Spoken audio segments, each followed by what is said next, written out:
భయపడి. అయితే ఆ దూత భయపడకుడి, ఇదిగో ప్రజల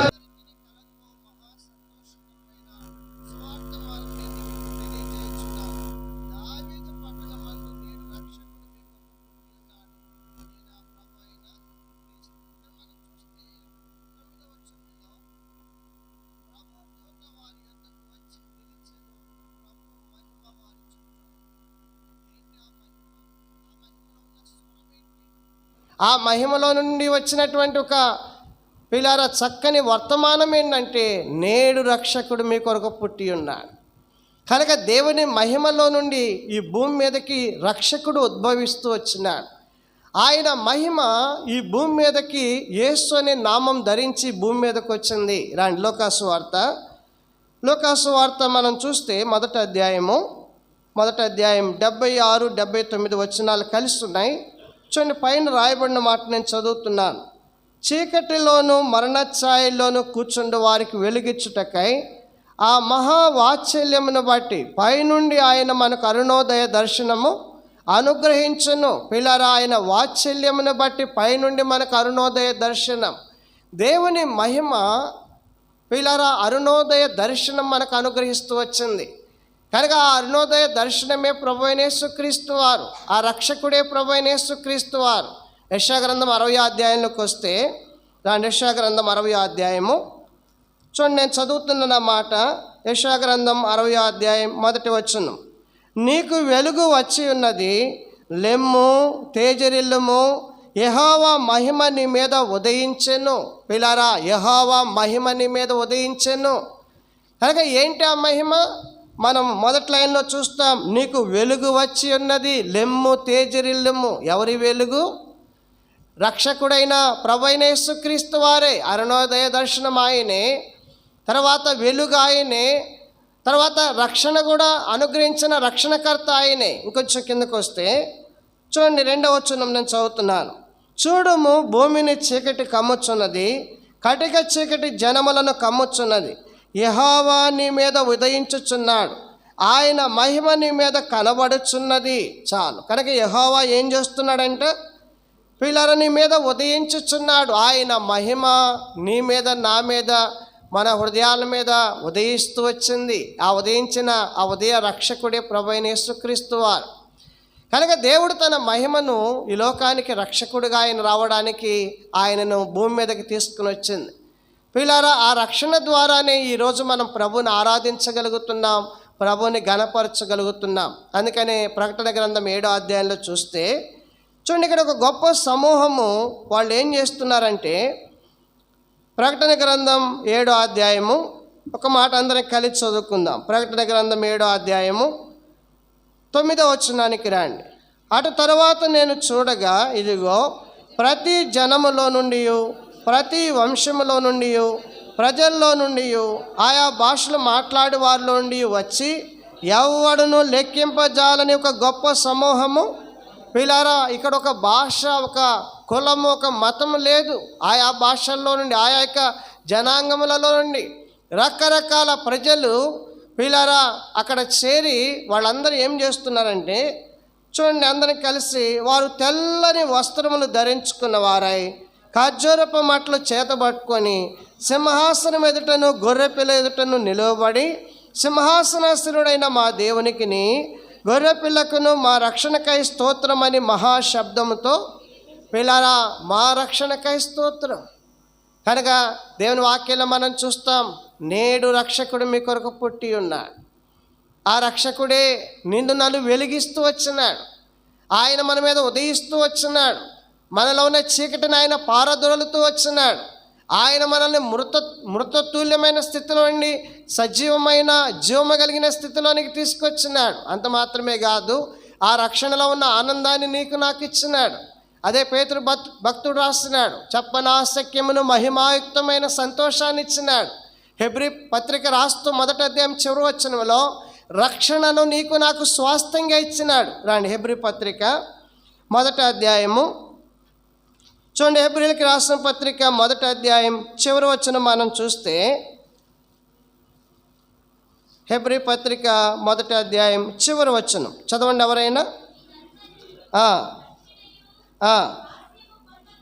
చూడండి, వీరందరూ రక్షణయను స్వాస్థ్యం పొందబో వారికి, చాలు, రక్షణయను స్వాస్థ్యం పొందబో వారికి దేవుడు రక్షణను మనకి స్వాస్థ్యంగా ఇచ్చినాడు. మీరు ఆలోచన చేయండి, ఈ భూమి మీద మనం చనిపోయిన తర్వాత మన స్వాస్థ్యం ఏంటో తెలిసిన? రక్షణే మన స్వాస్థ్యం. ఈ రక్షణ కలిగిన ప్రజలే దేవుని రాజ్యంలో ప్రవేశించే వారు ఉంటున్నారు. ఈ రక్షణ లేని వారికి పరలోకం లేదు. కనుక ఈ రక్షణ ఎంత విలువైనదంటే పిల్లారా, ఈ రక్షణ ఎంతో గొప్పది. బైబిల్లో రాయబడింది హెబ్రీ పత్రిక 2:3లో, ఎంత గొప్ప రక్షణ. కనుక దేవుడు ఎంతో గొప్ప రక్షణ నీకు నాకు ఇచ్చినాడు. అందుకే వారు ఖర్జూరపు మట్టలు చేత పట్టుకొని తెల్లని వస్త్రాలు ధరించిన వారై వీళ్ళ రక్షణ పాత్రను చేబూని వాళ్ళకి దేవుడు రక్షణ అనే పాత్ర ఇచ్చినాడు. మన యెషయా గ్రంథంలోకి వెళితే వారు రక్షణను వస్త్రముగా ధరించుకున్నారు. కనుక ఈరోజు రక్షణ అనే వస్త్రాన్ని మనకు ధరింపజేసినాడు, రక్షణను స్వాస్థ్యంగా ఇచ్చినాడు. ఆ రక్షణలో దాగి ఉన్న పరలోక సంబంధమైన దైవికమైన సంతోషాన్ని మనకి ఇచ్చినాడు. ఆ రక్షణలో ఉన్న వెలుగు మనల్ని వెలిగిస్తూ వచ్చింది. ఈరోజు యెహోవా మన మీద ఉదయించినాడు. కనుక పిల్లలు, అందుకే మనం ప్రభువుని స్తుతించాలి. దేవా, నా హృదయం కూడా చీకటిగా ఉన్నప్పుడు, నా హృదయం కూడా శాపగ్రస్తమైనదిగా ఉన్నప్పుడు, నా హృదయంలో సంతోషం కానీ సమాధానం లేని స్థితిలో ఉన్నప్పుడు, నేను అంధకారంలో ఉన్నప్పుడు, నేను పాడైపోయి ఉన్నప్పుడు, నేను చెడిపోయి ఉన్నప్పుడు, ఎవరు నా మీద జాలిపడేవాళ్ళు లేనప్పుడు, ఎవరు నన్ను ప్రేమించేవాళ్ళు లేనప్పుడు, ప్రభా నువ్వు నాకు సమీపంగా వచ్చినావు, రక్షకుడిగా వచ్చినావు. నిజంగా యేసుప్రభు వారు జన్మించిన విధానము చూస్తే ఆ రక్షకుడు నిన్ను నన్ను ఎంత ప్రేమించాడో, ఎంత దయనీయమైనటువంటి స్థితిలో ఆయన ఈ భూమి మీదకి వచ్చినాడో మనకు అర్థమైంది. పిల్లారా, పశువుల పాకలో ఆయన పరుండబెట్టబడ్డాడని రాయబడింది. ఆయనకి సత్రంలో స్థలము ఆయనకి సత్రంలో స్థలం లేనంత దీనుడిగా, అంత దరిద్రుడిగా ఈ లోకానికి రావాల్సిన అవసరం ఏంటి ఆయనకి? పిల్లారా, ఎంతో విలువైన ఆ గొప్ప రక్షణ నీకు నాకు ఇవ్వాలంటే ఆయన ఆ స్థితికి తగ్గించుకోవాల్సిన అవసరం ఉంది. ఒకవేళ ఆయన ఆ స్థితికి తగ్గించుకోకపోతే పిల్లారా, మనం ఆ రక్షణ పొందలేం. అందుకని ఇంత గొప్ప రక్షణ. అందుకే ప్రభువుని మనం మొదటిగా ప్రభువుని స్తుతిస్తాం. ఆ మహిమలో ఏముందంటే రక్షణ ఉంది. ఈ రక్షణ ఎంతో గొప్పది. ఆ రక్షణతో మనం ప్రభువుని స్తుతించాలి, మొదటి విషయం. రెండోది ఏంటి చూడండి, కీర్తనల గ్రంథం 26వ కీర్తన. పిల్లారా, ఆయన మహిమ ద్వారా కలిగిన రెండో ఆశీర్వాదం ఏంటో చూడండి. 26వ కీర్తన 8వ వచనాన్ని అందరం కలిసి చదువుదాం. కీర్తనల గ్రంథం 26వ కీర్తన 8వ వచనాన్ని అందరం కలిసి చదువుదాం. చదవండి. యెహోవా నీ నివాస మందిరమును, నీ తేజో మహిమ నిలుచు స్థలమును నేను ప్రేమించుచున్నాను. రెండోదిగా పిల్లారా, దేవుడు తన మహిమ ఎట్లా మనకి ఇచ్చినాడంటే దేవుని తేజో మహిమ నిలుచు స్థలంలోనికి మనల్ని తీసుకొచ్చినాడు. మొదటిగా ఆయన మహిమ ద్వారా ఎంతో మహిమవంతమైన రక్షణ మనకిచ్చినాడు. రెండవదిగా ఆయన మహిమ ద్వారా మనల్ని దేవుడు తేజో మహిమ నిలిచే స్థలంలోనికి తీసుకొచ్చినాడు. యెషయా గ్రంథంలో, హెస్కేల్ గ్రంథంలో ఆ తేజో మహిమ నిలిచే స్థలాన్ని గురించి మనం చూస్తే రాండి ఒక వచనము. యెషయా గ్రంథం 10వ అధ్యాయము, హెస్కేల్ గ్రంథం 10వ అధ్యాయము 4వ వచనం చూడండి ఎవరైనా. యెహోవా మహిమ ఆరోహణమై, పిల్లలు అందరం చదువుదాం మాట. యెహెజ్కేలు గ్రంథము 10వ అధ్యాయం 4వ వచనం అందరం కలిసి చదువుదాం. ఆయన మహిమ ఎక్కడ దిగొచ్చిందంట చదవండి.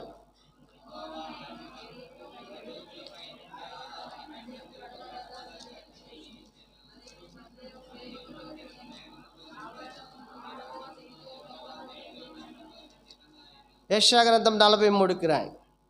ఇంకొక అద్భుతమైన మాట హెస్కేలు గ్రంథంలోనే 43వ అధ్యాయము చూడండి. ఇక్కడ ఇంకొక మాట, అద్భుతమైన మాట రాయబడింది. చదవండి, అందరం కలిసి చదువుదాము. 43వ అధ్యాయము 4-5 వచనాలు. తూర్పు తట్టు చూచు గుమ్మపు మార్గమున యెహోవా తేజో మహిమ మందిరంలోనికి ప్రవేశించెను. చూడండి, ఆత్మ నన్ను ఎత్తి లోపటి ఆవరణములోనికి తీసుకొని రాగా యెహోవా తేజో మహిమతో మందిరము, పిల్లారా, ఎక్కడ తీసుకొచ్చినాడు దేవుడు ఆయనను? దేవుని తేజో మహిమ నిలిచే స్థలంలోనికి ఆత్మ ఆయన్ని తీసుకుని వచ్చింది. కనుక ఈరోజు దేవుని పిల్లలమైన మనం ఆయన ఎందుకు ఆరాధించాలంటే, దేవుని మహిమ దిగి వచ్చే స్థలంలోనికి నన్ను ఆయన తీసుకుని వచ్చినాడు. ఒకప్పుడు మనం ఎక్కడున్నాం, మనం ఏ స్థితిలో ఉన్నాం అనేది మనం చూస్తే రండి దేవుని వాక్యాలందరినీ కలిసి చదువుకుందాం. ద్వితీయోపదేశకాండం 32వ అధ్యాయానికి రండి. మనం ఏ స్థితిలో ఉంటే దేవుడు ఇక్కడికి మనల్ని తీసుకొచ్చినాడో చూడండి. ద్వితీయోపదేశకాండం 32వ అధ్యాయము అందరం కలిసి చదువుకుందాం. ద్వితీయోపదేశకాండము 32వ అధ్యాయానికి రండి. 9, 10 వచనాలు అందరం కలిసి చదువుదాం. యెహోవా వంతు ఆయన జనమే, ఆయన స్వాస్థ్య భాగం యాకోబే. అరణ్యములోను భీకర ధ్వని గల పాడైన ఎడారిలోను వారిని కనుగొని ఆవరించి పరామర్శించి తన కనుపాప వలె వారిని చూడండి. అరణ్యములోను పిల్లరా భీకర ధ్వని గల పాడైన ఎడారిలోను దేవుడు నన్ను కనుగొన్నాడు. 107వ కీర్తనకి వెళితే మనం ఏ స్థితిలో ఉన్నామంటే నివాస స్థలం లేని వారంగా ఉన్నాం. దాని కీర్తన గ్రంథము 107వ కీర్తన, కీర్తన గ్రంథం 107వ కీర్తనకి రాండి. 3వ వచనం అందరం కలిసి చదువుకుందాం. కీర్తన 107వ కీర్తన 3వ వచనం చదవండి. తూర్పు నుండి పడమటి నుండి ఉత్తరము నుండి దక్షిణము నుండి నానా దేశముల నుండి ఆయన పోగు చేసిన వారిను ఆ మాట పలుకుదురుగాక. ఏ మాట? 4వ వచనం చదవండి. వారు అరణ్య మందలి ఎడారి త్రోవను తిరుగులాడుచుండిరి, నివాసపురమేమి వారికి దొరకకపోయేను. చూడండి, ఆకలి దప్పుల చేత వారు ప్రాణం వారిలో సమస్యలను. వారు కష్టకాలంలో యెహోవాకు మొరపెట్టిరి, ఆయన వారి ఆపదలన్నిటిలోండి వారిని విడిపించెను. వారొక నివాసపురం చేరునట్లు చక్కని త్రోవను ఆయన వారిని పిల్లరా నివాసపురం చేరునట్లు చక్కని త్రోవను ఆయన వారిని మనల్ని నడిపిస్తూ వచ్చినాడు. కనుక ఒకప్పుడు మనకి నివాస స్థలం లేదు. భౌతికమైన నివాస స్థలం ఉందేమో కానీ ఆత్మీయమైన నివాస స్థలం లేదు. నిజంగా ఈ స్థలాన్ని గురించి పిల్లరా దేవుని వాక్యంలో మనం చూస్తే నిర్గమాకాండం ఎంత అద్భుతంగా రాయబడిందంటే, నిర్గమాకాండము చూడండి అందరం కలిసి ఇంకో మాట చదువుకుందాం. నిర్గమాకాండం 15వ అధ్యాయానికి రాయండి. నిర్గమాకాండం 15వ అధ్యాయము అందరం కలిసి చదువుకుందాం. 12వ వచనం చూడండి, లేకపోతే 13 చదువుదాం. నీవు విమోచించిన ఈ ప్రజలను నీ కృపచేత తోడుకొని పోతివి, నీ బలము చేత వారిని నీ పరిశుద్ధాలయమునకు నడిపించితివి. చూడండి, ఎక్కడికి నడిపించినాడంట? పరిశుద్ధాలయమునకు అని రాయబడింది కదా. కొంచెం కిందకి రాండి, 17వ వచనానికి రాండి. నీవు నీ ప్రజలను తోడుకొని వచ్చేదవు యెహోవా, నీ స్వాస్థ్యమైన కొండ మీద నా ప్రభువా, నీవు నివసించుటకు నిర్మించుకొని నా చోటను నీ చేతులు స్థాపించిన పరిశుద్ధాలయమందు వారిని పిల్లరా చూసినట్లయితే నీవు నివసించుటకు నిర్మించుకొని నా చోటను, దేవుడు నివసించటానికి నిర్మించుకున్న స్థలంలోనికి, పరిశుద్ధాలయంలోనికి, తేజో మహిమ నిలిచే స్థలంలోనికి, దేవుడు మాట్లాడే స్థలంలోనికి, పిల్లరా దేవుడు మన కన్నీళ్లు తుడిచే స్థలంలోనికి, మనల్ని ఆదరించే స్థలంలోనికి. అర్థమైందా? ప్రభు చెప్పాడు, నా మందిరంలో నా ప్రజలు నేను ఆనందింపజేస్తానని చెప్పాడు. నిజంగా ఈ భూమి మీద మనం ప్రభువుని ఎరిగిన తర్వాత, ప్రభువులోనికి వచ్చిన తర్వాత నిజంగా మన హృదయానికి ఎంతో ఆనందాన్ని సంతోషాన్ని పిల్లలు అనుగ్రహించే స్థలం ఏదైనా ఉందంటే దేవుని మందిరమే, ఇంకో స్థలం ఏమి కాదు. కనుక మనకెంతో చక్కని గృహాలు దేవుడిచ్చి ఉండొచ్చు, కానీ మన గృహాల్లో దేవుని ఇంట్లో ఉన్నంత ఆనందం, దేవుని ఇంట్లో ఉన్నటువంటి సంతోషం, దేవుని ఇంట్లో దొరికే ఆదరణ మన గృహాల్లో మనకంత. కాబట్టి దేవుని సన్నిధిలో అందుకే ప్రభువుని స్తుతించాలి. ఆయన తేజో మహిమ నిలుచు స్థలంలోనికి నిన్ను తీసుకొచ్చినాడు. ఆయన నివసించే స్థలం ఇది, అది ఆలోచించేయండి. ఒక కలెక్టర్ నివసించే స్థలంలోనికి, లేకపోతే ఒక రాష్ట్రానికి ముఖ్యమంత్రి నివసించే స్థలంలోనికి, లేకపోతే ఒక ప్రధానమంత్రి, లేకపోతే ఒక దేశానికి రాజు నివసించే స్థలంలోనికి కాదు మనం వచ్చింది. సృష్టికర్త అయిన దేవుడు భూమికి ఆకాశానికి పునాదులు వేసినటువంటి దేవుని సన్నిధులకి మనం వచ్చినాం. దేవా, నేనే పాటి వాడను, నేనే పాటి దానను. అందుకే దేవుడు మానవుణ్ణి దేవుని కంటే కొంచెం తక్కువ అనిగా మనం ఎంత ఆయన హృదయంలో ఎంత విలువైన స్థానాన్ని దేవుడు మనకిచ్చిన. ఈ భూమి మీద మనుషులు మనల్ని అంత గౌరవించకపోయినా, ప్రేమించకపోయినా, మనల్ని ఎంత తృణీకరించినా దేవుని హృదయంలో మాత్రం మనకున్న స్థానం గొప్పది. అందుకే ప్రభువుని మనం స్తుతించాలి. మొదటిగా ఆయన మహిమలో నుండి గొప్ప రక్షణ ఇచ్చినాడు. రెండవదిగా ఆయన మహిమలో నుండి తేజో మహిమనిచ్చే స్థలాన్ని మనకి అనుగ్రహించినాడు. మూడవదిగా దేవుని వాక్యంలో మనం చూస్తే దాన్ని అందరం కలిసి యెషయా గ్రంథం 58వ అధ్యాయము, యెషయా గ్రంథం 58వ అధ్యాయం 8వ వచనాన్ని అందరం కలిసి చదువుకుందాం. యెషయా గ్రంథము 58వ అధ్యాయం 8వ వచనాన్ని మనం అందరం కలిసి చదువుకుందాం. చదవండి. 7, 8 కలిసి ఉన్నాయి. యెషయా గ్రంథము 58, 7, 8 కలిసి ఉన్నాయి. ఇలా నేను చదువుతున్నా, మీరు గమనించండి. యెహోవా మహిమ నీ సైన్యపు వెనుకటి భాగము కావలి కాయును. ఈ మాట యెషయా గ్రంథం ఇంకొక మాట చదివితే ఈ రెండు అర్థమవుతాయి. యెషయా గ్రంథం 63వ అధ్యాయం చూడండి. యెషయా గ్రంథం 63వ అధ్యాయము 12వ వచనం కూడా చదువుదాం. 63, 12 చదవండి. తమలో తన పరిశుద్ధాత్మను ఉంచిన వాడేడి, మోషే కుడి చేతి వైపున మహిమగల తన బాహువును పోనిచ్చిన వాడేడి. చాలు. మీరు చూడండి, అక్కడేముందంటే దేవుడు తన మహిమ చేత దేవుని సైన్యం యొక్క వెనుకటి భాగాన్ని ఆయన భద్రపరుస్తున్నట్లు మనం చూస్తాం. కావలి కాయచుండెను. మహిమ ఏం చేస్తుంది? ప్రజలను ఎంతో భద్రపరుస్తుంది. ఇక్కడేమంటాడంటే మోషే కంట తన కుడి చేతి వైపున మహిమగల తన బాహువును పోనిచ్చిన వాడేడి. మోషే 40 సంవత్సరాలు పిల్లరా ఈ ప్రజలను నడిపించటానికి దేవుడు తన బాహువుని మోషేకి ఇచ్చినాడు. ఏ బాహు ఇదంటే మహిమ కలిగిన బాహు. గమనించండి, ఏం చేసింది మహిమ కలిగిన బాహు? నిర్గమాకాండం 14వ అధ్యాయానికి రండి. ఏం చేసిందో చూడండి. ఇక్కడ కొన్ని విషయాలు మీకు చూపిస్తాను నేను. ఈ మహిమ కలిగినటువంటి హస్తం ఏం చేసింది ఇశ్రాయేల్ పక్షంగా అంటే 14వ అధ్యాయము, నిర్గమాకాండం 14వ అధ్యాయానికి రండి. అందరం కలిసి చదువుకుందాం. 14వ అధ్యాయము 20వ వచనానికి రండి. అది ఐగుప్తీల సేనకు ఇశ్రాయేళ్ల సేనకు నడుమ ప్రవేశించను. అది మేఘము గనుక వారిని చీకటి కలిగెను. రాత్రి అది వీరికి వెలిగించు గనుక ఆ రాత్రి అంతా ఐగుప్తీల సేన ఇశ్రాయేలును సమీపింపలేదు. చదవండి. మోషే సముద్రం వైపు తన చెయ్యి చాపగా, మీరు గమనించండి, మోషే సముద్రం వైపు తన చెయ్యి చాపగా అంటే ఈ మోషే హస్తానికి ఏముందో పక్కన చెప్పండి. మహిమ కలిగిన దేవుని బాహు ఉంది. మోషే చెయ్యి చాపిన ప్రతి స్థలములో కూడా ఆ చెయ్యి పక్కనే మహిమ కలిగిన దేవుని హస్తము ఉంది. ఏం చేసిద్దంట? చదవండి.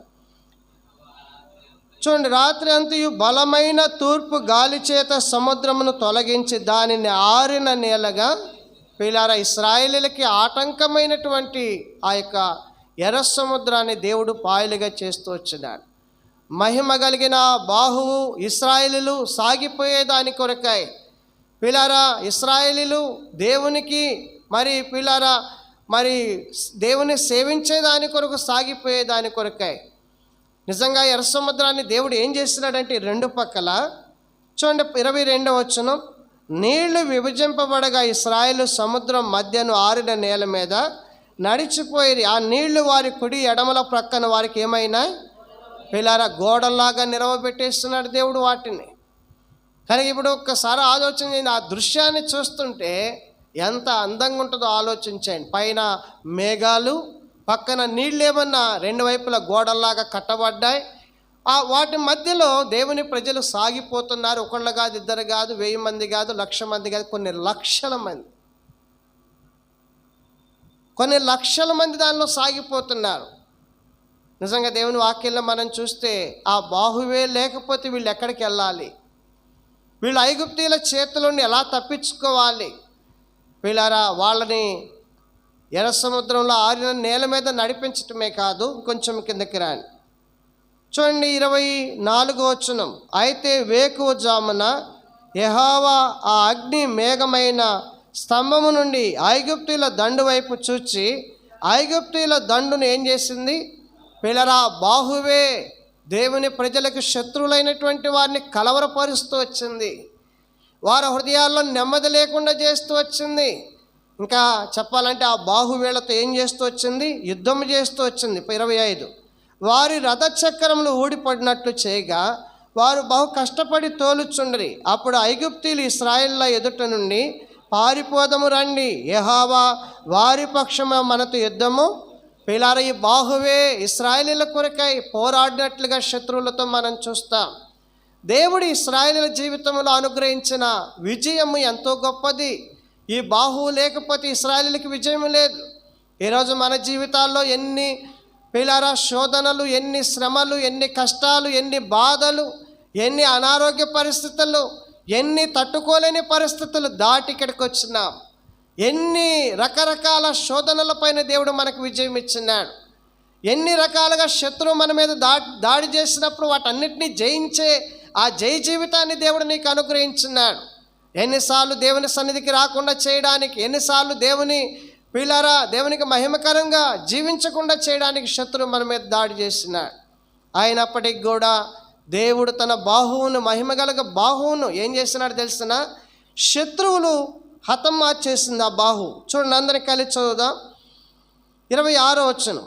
అంతలో యెహోవా మోషేతో ఐగుప్తీయుల మీదకి, వారి రథముల మీదకి, వారి రౌతుల మీదకి నీళ్లు తిరిగి వచ్చినట్లు సముద్రం మీద నీ చెయ్యి చాపమనెను. పిల్లారా, మీరు మోషే చేతిని చూడొద్దు. ఆయన మోషే చేతి పక్కన దాగి ఉన్న మహిమ కలిగిన బాహు ఉంది. అందుకనే దేవుడు తన దక్షిణ హస్తం అనే మాట రాసుకున్నాడు. కనుక అది ఎంతో బలమైన హస్తం, అది ఎంతో మహిమతో కూడిన హస్తం, అది శత్రువులను చితగ్గొట్టే హస్తం, దేవుని ప్రజలను భద్రపరిచే హస్తం, దేవుని ప్రజలకు విజయం ఇచ్చే హస్తం. అర్థమైందా? దేవుని ప్రజలు దేవుని కొరకు సాగిపోయేటట్లు చేసే హస్తం. ఆయన ప్రజలకు శత్రువులను ఏం చేస్తాడు? హతమార్చే హస్తం. బైబిల్లో మనం చూస్తే 31 వచనంలో చదవండి. యెహోవా ఐగుప్తీయులకు చేసిన గొప్ప కార్యములను ఇశ్రాయేలీయులు ఏం చేసింది ఆ హస్తం? చెప్పండి. ఇశ్రాయేలీయుల పక్షంగా దేవుడు గొప్ప గొప్ప కార్యాలు చేసింది ఆ హస్తం.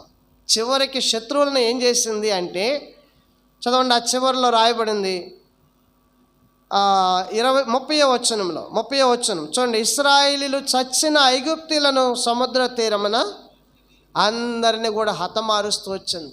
కాబట్టి దేవుని సన్నిధిలో మనం ఎందుకు ప్రభువుని ఆరాధించాలంటే, ఈ హస్తమే మోషేకి లేకపోతే, ఈ హస్తమే దేవుని ప్రజలకు లేకపోతే వాళ్ళు మళ్ళా తిరిగి ఏమయ్యేవాళ్ళు?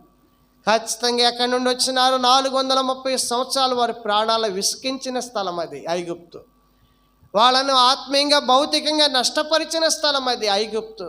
అంత మాత్రమే కాదు, వాళ్ళకి ఇష్టం లేకపోయినా దాసులుగా, బానిసలుగా చేసుకున్న స్థలం ఐగుప్తు. అంత మాత్రమే కాదు, వాళ్ళ జీవితంలో వాళ్ళ శక్తిని దోచుకున్న స్థలం ఐగుప్తు.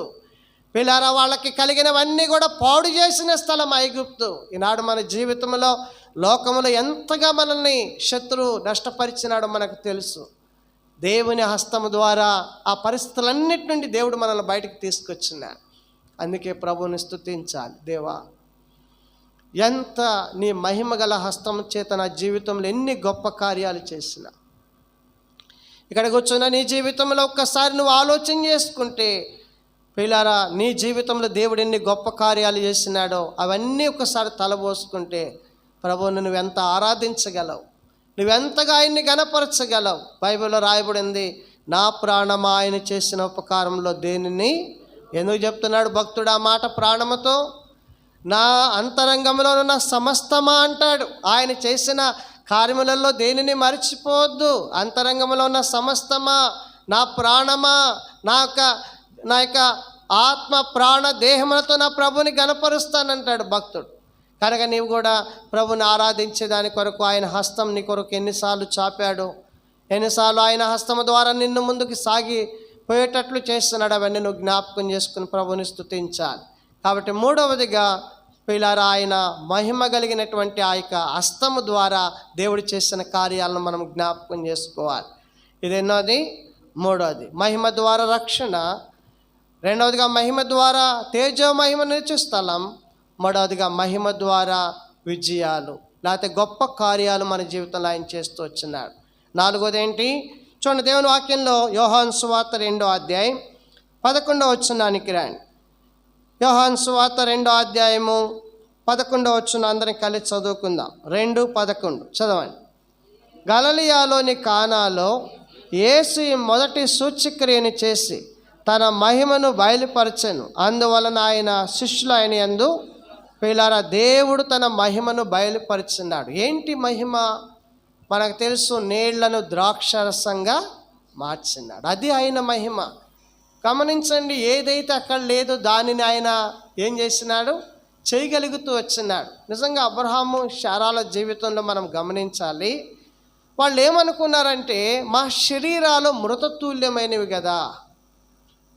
కనుక దేవుని వాక్యంలో మనం చూస్తే మా శరీరాల్లో శక్తి లేదు కదా, మా శరీరాలు కనుక మరి శక్తిహీనమైనవి కదా, ఇలాంటి శరీరాల్లో ఎట్లా దేవుడు కార్యం చేస్తాడు? అదే దేవుని మహిమ, అదే దేవుని మహిమ. శూన్యములో సృష్టిని ఏం చేస్తున్నాడంటే ఆయన, ఆ మాట చదివితే నిజంగా దేవుడు ఎంత అనంత జ్ఞాని కదా. ఆయన ఆలోచన ఎంతో గొప్పవి కదా. కనుక నీళ్లను ద్రాక్షారసంగా మార్చిన దేవుని యొక్క మహిమది. కనుక మన జీవితాల్లో కూడా ఎన్ని పరిస్థితులలో కనుక లేని పరిస్థితుల్లో, ఆర్థికమైన ఇబ్బందులలో, కనుక కనీసం తినడానికి కూడా లేని పరిస్థితులలో ఒకసారి ఆలోచన చేయండి. మనం ఏ స్థితిలో ఉండి దేవుడు ఏ స్థితిలోకి తీసుకొచ్చినాడు. ఇశ్రాయేలీయుల జీవితంలో 15వ అధ్యాయంలో మనం చూస్తే వాళ్ళు మారా అనే స్థలానికి వస్తారు. మారా అనే స్థలానికి వచ్చి ఆ నీళ్లు తాగుదామని తీసుకొని నోట్లో పోసుకుంటే చేదు పుట్ట. పిల్లారా, దేవుడు ఏం చేస్తున్నాడు తెలుసిన? ఆ చేదైన నీటిని మధురంగా మారుస్తూ వచ్చినాడు. అది ఆయన మహిమ. కనుక ఆ నీళ్లు వాళ్ళు తాగినప్పుడు వాళ్ళు అన్నారు, ఈ నీళ్లు మధురములాయేను. నేను అనుకుంటాను బహుశా అక్కడ ఒక పాట పాడారేమో ఇశ్రాయేలీయులు, దేవా కనుక ఈ చేదైన నీటిని మధురంగా మార్చినావు కదా. 2వ రాజుల గ్రంథంలో 4వ అధ్యాయంలోకి వెళితే అక్కడ మనం చూస్తాం ఆ నీళ్లు చెడిపోయినాయి. 2వ అధ్యాయంలో మనం చూస్తాం. కనుక ఆ చెడిపోయిన నీళ్లను ఆయన ఏం చేస్తున్నాడు? మంచి నీరుగా చేస్తున్నాడు. కనుక అందుకని ఫిలోమోనికి రాస్తూ ఒక మాట రాయబడింది. 1:11 ఏముందంటే, ఎవరైనా చదువుతారా? ఫిలోమోను పత్రిక 1వ అధ్యాయం 11వ వచనం. ఫిలోమోను పత్రిక 1:11. మునుపు నీకు నిష్ప్రయోజకమైన వాడు ఇప్పుడు నీకును నాకును ఏమైనాడు? పిల్లారా, నిష్ప్రయోజనమైన దానిని ప్రయోజనకరముగా మార్చేవాడు ఆయన. ఒకప్పుడు మనమందరం నిష్ప్రయోజకులం కాదా? మనమందరము పిల్లారా చేదైనటువంటి పరిస్థితుల గుండా వెళ్ళిన వారం కాదా? పిల్లారా, ఇలాంటి మరి మన జీవితంలో మంచి ఏదైనా ఉందా? పౌలు అన్నాడు కదా, నాలో మంచిది ఏది లేదు. కనుక మంచి లేని పౌలుని ఎంత మంచివాడిగా చేస్తున్నాడు. బలవర్తమానంలో చూద్దాం ఆయన మంచి. దేవుని యొక్క సన్నిధిలో ఆయన ఆరాధించకముందు 4వదిగా పిల్లారా దేవుడు తన మహిమను బయలుపరుస్తూ వచ్చినాడు. ఎన్ని స్థలాలు, ఆదికాండం 1వ అధ్యాయం మొదలుకొని ప్రకటన గ్రంథం 22వ అధ్యాయం వరకు ప్రతి స్థలంలో దేవుడు తన మహిమను బయలుపరుస్తూ వచ్చినాడు. దేవుడు తన మహిమ ద్వారానే కదా ఆదాములో నుండి ఎముకని తీసి అవన చేసింది ఆయన మహిమ కాదా? ఆలోచన చేయండి పిల్లారా, దేవుడు తన మహిమ ద్వారానే కదా మరి ఆదాము యొక్క అవ్వ యొక్క దిగంబరత్వాన్ని కప్పింది ఆయన మహిమ ద్వారా కాదా? కనుక ఇవన్నీ మనం చూస్తే ఆయన మహిమ ద్వారా కాదా ఇశ్రాయేలీయులకు మోషేకి ఆ సినాయి పర్వతం మీద ధర్మశాస్త్రం ఇచ్చింది ఆయన మహిమ ద్వారా కాదా? కనుక ఈరోజు మన జీవితాల్లో మనకు కలిగి ఉన్న ఆరోగ్యమైన, కలిగి ఉన్న ఉద్యోగమైన, కలిగి ఉన్నటువంటి పిల్లలైనా, మన జీవితంలో ఏదైతే ఈ భూమి మీద కలిగి ఉన్నామో అవన్నీ దేవుడు తన మహిమ ద్వారా మనకి అనుగ్రహించిన, ఆయన మహిమ ద్వారా మనకి ఇచ్చినాడు. నిజంగా మన దేవుడు ఎంత గొప్పవాడంటే మనకి ఇచ్చి ఆనందించేవాడు ఆయన. అందుకని యెహోవా అందరికీ, కొందరికి కాదు, దేవుణ్ణి ఎరగని వారి విషయంలో కూడా ఆయన ఇచ్చి ఆనందించేవాడే. నిజంగా సూర్యుడిని ఎవరికి ఇస్తున్నాడు ఆయన? చంద్రుడిని ఎవరికి ఇస్తున్నాడు? పిల్లరా, ఈ గాలిని ఎవరికి ఇస్తున్నాడు ఆయన? అలాగనే మనం చూస్తాం ఈ వర్షాన్ని ఎవరికి ఇస్తున్నాడు ఆయన? ఇవన్నీ ఆయన మంచితనంలో నుండి వచ్చినాయే కదా. కనుక అందుకే మనం ప్రభుని స్తుతించాలి. దేవాని మహిమ చేత నీళ్లను ద్రాక్షారసంగా మార్చినావు. నిజంగా నిష్ప్రయోజనమైన స్థితిలో ఉన్న నన్ను, పనికిరాని స్థితిలో ఉన్న నన్ను, కనుక ఎంతో పాడైపోయిన నన్ను ఈరోజు ఎంత ఉన్నతమైన స్థితికి నన్ను తీసుకొచ్చినావు, ఎంత శ్రేష్టమైన అనుభవంలోనికి నన్ను తీసుకొచ్చినావు. యాకోబుని ఇశ్రాయేలుగా ఏం చేసినాడంటే ఆయన మార్చినాడు. యాకోబు అంటే ఎవరు దగ్గరికి రానిస్తారు ఆయన్ని? ఇంట్లో నుండి పారిపోయిన వాడు కనుక పిల్లారా, అనేక రకాలుగా మోసగించబడిన వాడు, మోసగించేవాడు. అలాంటి యాకోబుని దేవుడు ఎంత అద్భుతంగా మార్చినాడు పిల్లారా, ఇశ్రాయేలుగా మార్చుకున్నాడు. అంటాడు సంఖ్యాకాండంలో, యాకోబులో నేను ఏ దోషము కనుగొనలేదంటాడు. అసలు ఆ మాట చదివితే దేవుడు తన మహిమ ద్వారా కాదా యాకోబుని అంత స్థితిలోకి తెచ్చింది. కాబట్టి ఇది మనం ఎంతగా ప్రభుని ఆరాధించాలి. దేవా, నీ మహిమ చేత ఎన్ని కార్యాలు చేస్తున్నావు నా జీవితంలో, ఎన్నెన్ని కార్యాలు చేస్తున్నావు ప్రభువా. కనుక దేవుని వాక్యంలో మనం ఇది 4వదిగా ఆయన మహిమను ఏం చేస్తున్నాడు? దినదినం మనలో బయలుపరుచుకుంటున్నాడు ఆయన మహిమను. 5వది ఇంకొక మాట చూద్దాం, టైం లేదు. దాని దేవుని వాక్యంలో మత్తయి సువార్త 16వ అధ్యాయము 27వ వచనం. మత్తయి సువార్త 16వ అధ్యాయం 27వ వచనాన్ని అందరం కలిసి చదువుకుందాం. దేవుని వాక్యంలో అండి 16:27 చదవండి. మనుష్య కుమారుడు తన తండ్రి మహిమ గలవాడై తన దూతలతో కూడా రాబోచున్నాడు. అప్పుడు ఆయన ఎవని క్రియల చొప్పున వానికి ఫలమిచ్చును. ఇంకొక మాట చదువుదాం. మత్తయి సువార్త 24వ అధ్యాయానికి రాండి. ఇంకొక మాట చదువుదాము. 24వ అధ్యాయం 30వ వచనం చదవండి. అప్పుడు మనుష్య కుమారుని సూచన ఆకాశమందు కనబడును. అప్పుడు మనుష్య కుమారుడు ప్రభావముతోనూ మహామహిమతోనూ ఆకాశ మేఘరుడై వచ్చుట చూచి భూమి మీద ఉన్న సకల గోత్రముల వారు రొమ్ము పిల్లారా, ఎవరి కొరకు ఆయన తిరిగి రాబోతున్నాడు? గమనించండి, ఆయన మహిమ మనకేం చూపిస్తుంది? మళ్ళీ తిరిగి ఆయన రాబోతున్నాడు. రాకడలో 2 విషయాలు ఉన్నాయి. ఒకటి రహస్య రాకడ ఉంది, 2వదిగా బహిరంగ రాకడ ఉంది. కనుక రహస్య రాకడ ఎంతో మహిమతో కూడిందంటే, కనురెప్ప పాటున ఇక్కడే కూర్చొని ఉంటాం, నీ పక్కన కుర్చీలో ఉన్న వ్యక్తి ఉండడు. అర్థమైందా? కనురెప్ప పాటలో మార్పు చెంది దేవుని దగ్గరికి వెళ్ళిపోతారు. అంటే ఆయన మహిమ మనకేం చూపిస్తుంది? దేవుడు మళ్ళీ తిరిగి మన కోసం వస్తాడు. చూడండి, యోహాను సువార్త 14లో ఈ మాట చదువుకుని ఇంకా ఆరాధనలోకి వెళ్దాం. యోహాను సువార్త 14వ అధ్యాయంలో చింతిస్తూ కలవరపడుతున్న శిష్యులతో ప్రభు చెప్పిన మాట ఏంటంటే, మొదటి వచనం, మీ హృదయములను కలవరపడనీకుడి. చాలు. ఎందుకు ఆ మాట చెప్తున్నాడంటే, 2, నా తండ్రి ఇంట అనేక నివాసములు కలవు, లేని ఎడల మీతో చెప్పుదును. మీకు స్థలము సిద్ధపరచ వెళ్ళుచున్నాను. నేను వెళ్ళి మీకు స్థలము సిద్ధపరిచిన ఎడల నేనుండు స్థలంలో మీరును ఉండులాగున మరలా వచ్చిన యొద్ద ఉండుటకు మిమ్మను పిల్లల మళ్ళీ ఆయనతో ఉండడానికి మళ్ళీ తిరిగి రాబోతున్నాడు ఆయన. కాబట్టి ఆయన మహిమ 4వది మనకేం చూపిస్తుందంటే, మనల్ని తీసుకుని వెళ్ళడానికి ఆయన రాబోతున్నాడు. మనం ఒక దినాన్ని ఆయనతో ఒకరోజు కాదు, ఒక నెల కాదు, ఒక సంవత్సరం, సదాకాలం ఆయనతో మనం ఉండబోతున్నాం. కాబట్టి ఈ విషయాలను మనం ఆధారం చేసుకొని ప్రభుని ఆత్మతో సత్యముతో మనము సర్వలోకమైన మహిమతో ఏమై ఉంది?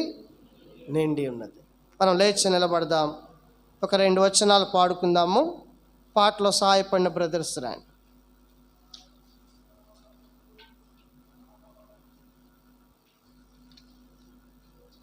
సండే స్కూల్ పిల్లలు కూడా లైన్గా వెళ్ళండి.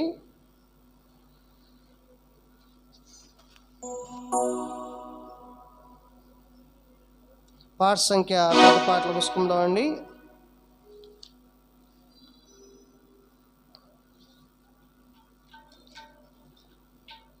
నూట 77 మొదటి వచనం చివరి వచనం మాత్రమే పాడుకుందాం. 177 అలానే 175 కూడా చూడండి. ఓ ప్రభు నీవే ధన్యుడవు.